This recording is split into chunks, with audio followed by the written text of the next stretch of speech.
பிரெக்னன்சில பாடியில நிறைய சேஞ்சஸ் இருந்தாலும் one common issue which pregnant women face from the starting of pregnancy till the end of pregnancy is frequency in urination.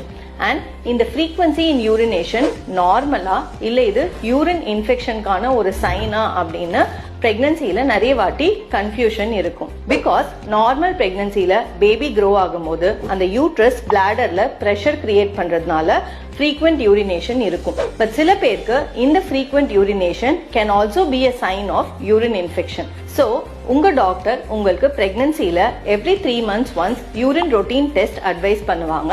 and இதுல infection R bacteria இருந்தா urine culture test advise பண்ணுவாங்க. இந்த culture டெஸ்ட்ல உங்களுக்கு infection இருக்கிற மாதிரி identify பண்ணா டெஃபினட்டா இதை நம்ம ஆன்டிபயோட்டிக்ஸ் மூலமா ட்ரீட் பண்ணணும். ஏன் அப்படின்னா நம்ம இந்த யூரின் இன்ஃபெக்ஷனுக்கு சரியான ட்ரீட்மெண்ட் எடுக்கல அப்படின்னா it will cause preterm labour. And more so பிரெக்னன்சில ஆன்டிபயோட்டிக் எடுக்கிறதுக்கு விமன் ஹெசிடென்டா இருப்பாங்க. உங்களுக்கு சேஃபான மெடிசன்ஸ் மட்டும்தான் உங்களோட டாக்டர் பிரெக்னன்சில கொடுப்பாங்க. So it is always must to get a urinary tract infection treated.